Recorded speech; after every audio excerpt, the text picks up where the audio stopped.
Today we are doing cocktails from a bar in Portland, Maine called Hunt and Alpine, or the Hunt and Alpine Club. And I'm gonna try and recount everything that I know about this from memory because I did not write it down this week. I don't have a script on it. Nothing's on the teleprompter. I do have a book though. It's not my book. This is the Hunt and Alpine Club book. And there's a little bit of a story about this bar. I've been aware of it for a long time. Thank you so much to Geology for partnering up with us on this video. We've been using Geology for a really long time now. And the reason is, well, it's great. They've won 41 awards from Men's Health, Hypebeast, Birdie, Esquire, Ask Men, and Oprah Daily Grooming Awards. Taking care of your skin as a man has not always been the norm, but it should be. And as we're getting older and maybe always not having the healthiest of habits, it gives us an easy way to make ourselves feel good, look good, and keep your skin healthy. Geology's products have been built around a handful of powerful proven ingredients that have been trusted by dermatologists for decades. And they have over 10,000 five-star reviews. Don't waste your time trying all these endless products that you find at the store. Geology has distilled skincare to the essentials with dermatologist-approved ingredients. It isn't just about looking and feeling good, it's about delivering real results for you and for me. They have everything from hair and body wash to moisturizing body cream, and one of my absolute favorites, the under the eye cream. So whether you want to fight acne, reduce oiliness, prevent wrinkles or those pesky dark circles under your eyes, or you just need a great aluminum-free deodorant, Geology has everything you need, like their powerful vitamin C and E ferulic acid serum. So if you are interested, click the link below or scan the QR code on the screen and type in BARFLY100 for 100% off your personalized skincare trial set. Plus, you'll get a free gift and up to 50% off on add-ons.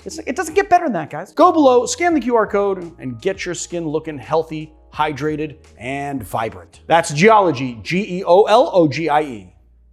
This summer, we decided to take a 3-week trip throughout New England. So, flew to Boston. My brother just had twins. So congratulations to Mao. Everyone can say congratulations to Mao. And we wanted to go see the twins, but we also wanted to have like a summer trip with the kids. So we flew into Boston, we saw my brother for a couple days, and then we drove throughout New England. One of the stops was Portland, Maine. In Portland, Maine, I knew that there was this bar called Hunt and Alpine. It's also called the Hunt and Alpine Club that I really wanted to visit. I had just known about it from reputation. There's a couple of cocktails that I made from there in previous videos. So I decided to go there, and that would be like our cocktail experience in Maine. It was pretty freaking cool, I gotta say. I love Portland, Maine as a city. So the Hunt and Alpine Club was created or like founded or whatever in 2013 by two people, Andrew and Brianna Volk. And Andrew and Brianna Volk met while they were living in Portland, Oregon, which is interesting. Andrew was working for Clyde Common under Jeffrey Morgenthaler, and Brianna Volk was working in,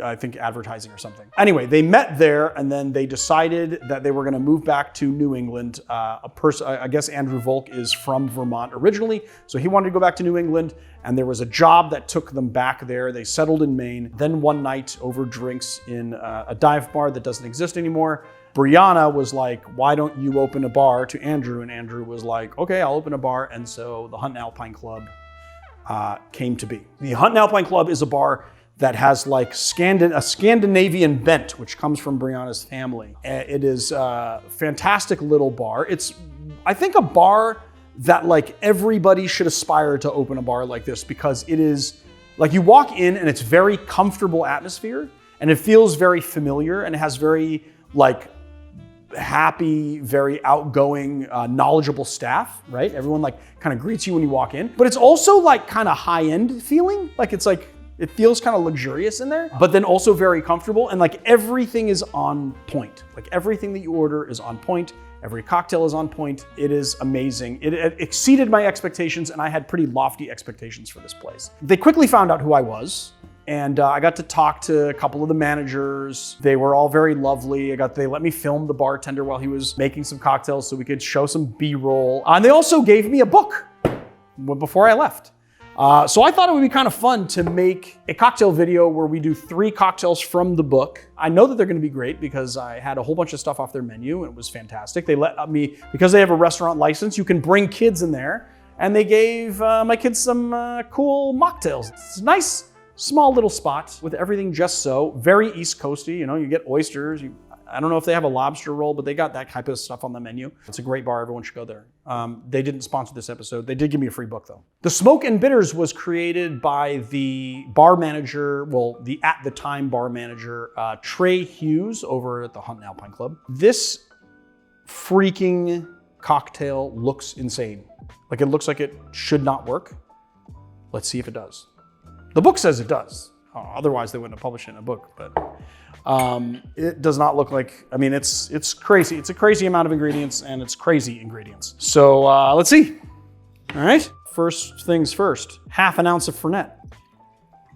Half an ounce of Mezcal, and I'm opting for something that is like not so hugely smoky, has some citrus in it, but also has that smoke profile so that the Smoke and Bitters name still kind of rings true. Okay, so we're gonna do half an ounce of Arvida. And then we're gonna do 1 ounce of Cynar and 1 ounce of Tequila Blanco. And I'm using this Lagrimas because it has so much caramelized agave in the flavor profile, and it has also like this earthy kind of minerality to it that I think is just gonna go really well in this cocktail.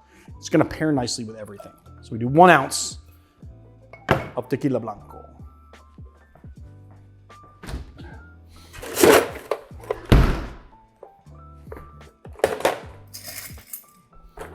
The first one, a little cracky poo.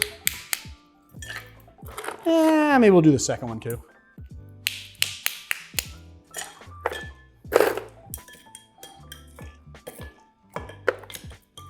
And give it a twirl.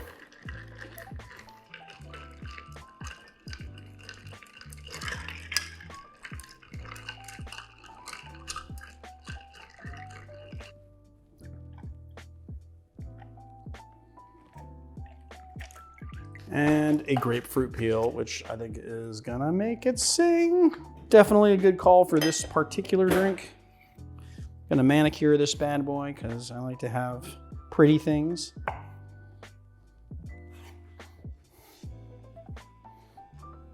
Cheers. Ooh, whoa, that's big and bold. Oh my God, the Fernet. You would think that the Fernet takes it over, but the Fernet is like the first thing that you taste, and then it devolves into the like Mezcal flavor profile, so a little bit smoky. You get the minerality of the tequila and the Mezcal, and then on top of that, it almost has this like almost salt quality to it. It's really crazy. And then of course you have the Cynar, which is helping with the backbone of the cocktail. It is a bitter, slightly smoky, depending on the Mezcal you use, could actually make it a little more smoky in flavor. But it's a big, bold kind of cocktail. Pretty gosh darn good, I gotta say. I do like it. This is one of those ones that you have once in the beginning of the night, but it's a good choice. So there it is, Smoke and Bitters. The next cocktail is called the Green Eyes. The Green Eyes, I don't know who created it, but it is one of the house favorites at Hunt and Alpine to this day, and so therefore we will be making it. It does riddle me a little bit. It riddles me that it's one of those egg white drinks that sits on ice, which I don't like. But you know, I'm gonna suspend my judgment until we drink the actual. This is a Morgenthaler thing, isn't it? It's not a Morgenthaler thing, and actually funny that you mentioned Morgenthaler. Oh, that's right, yeah, he said that it wasn't the thing of his. Because Morgenthaler, I don't know, should I say this publicly? I mean, it's not like damaging or anything, but like Morgenthaler, so I had done the Morgenthaler Amaretto Sour, which does sit on a rock of ice. You tried to shame him on the video, I did not try to shame him, I just said it's not my favorite thing for egg white drinks to sit on ice, because the fact is that the ice will melt and that extra water will kill the foam. And what does it turn into? The number one complaint about egg white drinks that I got while bartending was that it has a slimy texture. Now, egg white drinks do not have a slimy texture unless it's on ice. And then when it's on ice, the water melts, it breaks down the foam, and it gets a slimy texture. And so I just said in that video that it wasn't my preference to do that, but I'm gonna do it the way that Morgenthaler did it, because this is the way he did it. And if Morgenthaler did it that way, there's a reason behind it, a solid reason, because he is the probably single most logical person in the cocktail world. He's like the Marius Haugen of the cocktail world, okay? He's super logical, so everything that he does has a reason behind it, and that's what I said. And then Morgenthaler reached out to me and he said, actually, I'm not a big fan of egg white cocktails sitting on ice too, But the Amaretto Sour is a classic, and if I didn't put it on the rocks the way that the Amaretto Sour is normally made in dive bars, people would have a riot. What did I say? I said that Morgenthaler had a reason behind what he was doing, and he did, and that's the reason. But technically, it's not the best way for an egg white cocktail to sit. It should be served up. You could put it in a footed rocks glass if you want. This bar program comes from the Morgenthaler school, right? Well, the guy who started it Yeah. was trained by Morgenthaler. Yeah, so I don't think but it's not a Morgenthaler thing. No, but that's... Morgenthaler did it because there? it's like a historic drink and he wanted to serve it in the way that people would expect it so to be they're served. doing this since it's similar to the Amaretto Sour in the... In that it's a sour? That they're Okay, doing it I'll accept that. I mean, yes, there is a logical line that you are following from one end to the other. So, Portland to Portland, Morgenthaler to Hunt and Alpine, sour to sour, they're served on the rocks. Okay, but I just cannot help myself. I have to tell you that it's just not my favorite thing. We're gonna do it anyway. I want to pick a smaller rocks glass actually, which kind of sucks because it's not chilled. Really should be chilled, this glass, but it's not. I don't know. Maybe I'll put it in the freezer while I make the cocktail. Not that it's really going to matter that much, but the more I learn, the more I realize I don't know. All right, first things first, we're gonna do 3/4 ounce of lime juice. Cut up our lime like a good bartender.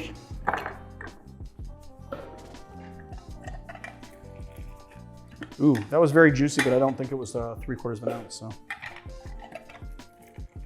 So 3/4 ounce of lime juice, and then we're gonna do a fat 1/2 ounce of 2-to-1 simple syrup. So we got that rich simple up in this dimple. 3/4 ounce green chartreuse or alternative, but the original uses green chartreuse, and we have plenty of green chartreuse on the set right now, and so therefore we will be using green chartreuse. I hear the Luxardo one is pretty good. Oh, the Del Santo. I hear it too, and we have a bottle of it. We haven't tasted it. I kind of wanted to reserve the tasting for a video. 1.5 ounces of London Dry Gin.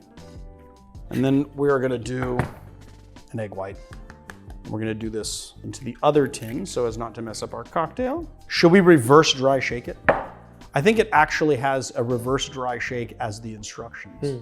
Your favorite. So shall we reverse dry shake? I mean, you claim that it doesn't make a difference, so. I don't think it does. I've tried it back to back with regular shaking, but it does say it, and there is no harm in it. Right. I'm still gonna reverse dry shake it the way that you should be shaking it, because a lot of people love to put their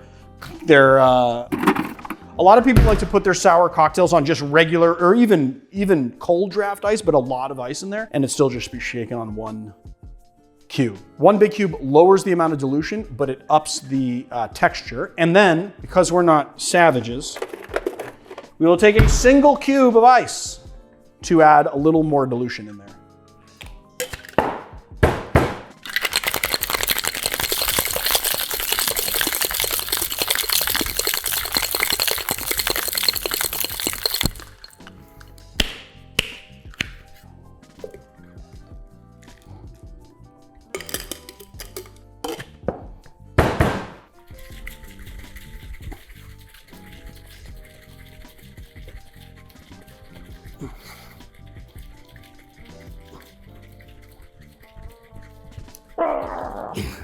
So the good news with a reverse dry shake is you can literally just pour it into the glass. I actually am gonna use a 15 ouncer.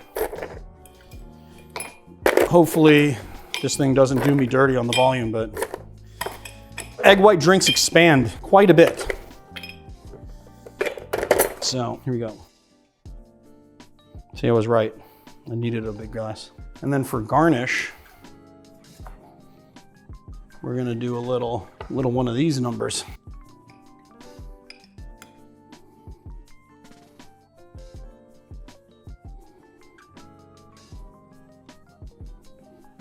Full disclosure, because this is an egg white cocktail that sits on ice, we actually took a break and shot all of the thumbnail stuff before I sipped it. So this is actually the way you see it is what it will look like after it settles. It has a nice foam, but it's a smaller foam than what I get when I don't reverse dry shake. It's the same color as your shirt. Is it? Is it? It's a little lighter than my shirt, but it's pretty close. I mean, I always knew I was gonna love it, you know? Lime juice and chartreuse are made for each other. They're like white on rice. They're the best. And then you got the botanicals from the gin. It's really nice. It's just a nice, straightforward cocktail. The Chartreuse, it doesn't dominate, but what happens with the gin is that you get a little bit of hotness from the gin, and then the botanicals really play into the botanicals of the Chartreuse. So what you get is it's really like Chartreuse and lime heavy. It's nice and tart. I think that the 3/4 ounce of lime with a 1/2 ounce of rich simple syrup is a good call. I think actually 3/4 ounce of lime to 1/2 ounce of rich simple syrup is a better ratio than 3/4 ounce of lime to 3/4 ounce just regular simple syrup. I just think the rich simple syrup gives it a little more mouthfeel, a little more punch. It's a little punchier, and it balances really well. There it is, the Green Eyes. This next cocktail is called a White Noise, and I picked it because it's low ABV and is really easy to make. It's one of those build in the glass and stir kind of concoctions. It looked freaking fantastic, featuring one of my absolute favorite spirits. Which is my absolute favorite? What do you think? The ketchup? Ooh, no, Cocchi Americano is one of my absolute favorite. I do like this, everybody likes the ketchup. But Cocchi Americano is one of my absolute favorite spirits.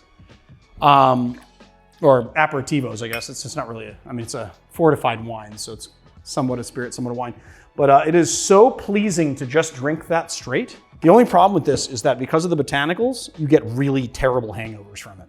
So I wouldn't suggest doing it very much. So this is gonna be super easy. We're just gonna do 1 ounce of our beloved bartender's ketchup here, St-Germain. And then we're just gonna do 1.5 ounces of the Cocchi Americano. Like a 2-ingredient drink? Yeah, it's just like, it's basically a highball, but in a short glass. Highball, short glass. Short ball. So this actually does have some soda water in it. We do want the effervescence to hit the bottom, but luckily there's some pockets with no ice in it, so I'm just gonna just lengthen this about 3/4 ounce to 1 ounce of soda water. Just add some in here like so. Very easy drink to make. Just gonna give this a little stir down here. Although you don't want to stir it too much. Then we're just gonna boop like that. Look at that. Look at that. Doesn't that look inviting? Doesn't that look like a pool you want to dive into? We're gonna give it a little grapefruit twister here. And you know what? I'm gonna quaff it a little bit, but not as much as I was before. So I'm just gonna give it like a little trimmy poo on the ends. Just like this, like that. Trimmy poo on the sides to keep the ends kind of rough. We'll give the better end up like that. Here we go. Cheers.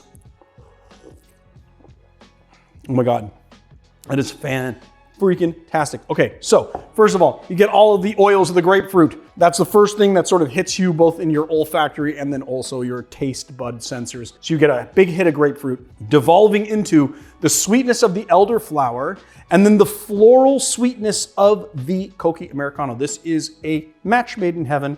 This is my new low ABV cocktail sipper. Here it is, everybody, the White Noise. The Green Eyes, although I already did that, so you don't really need that anymore. Cool. For each other. They're like peas and carrots. They're like white on rice. All right. Rolling. Oh, actually, cut real quick.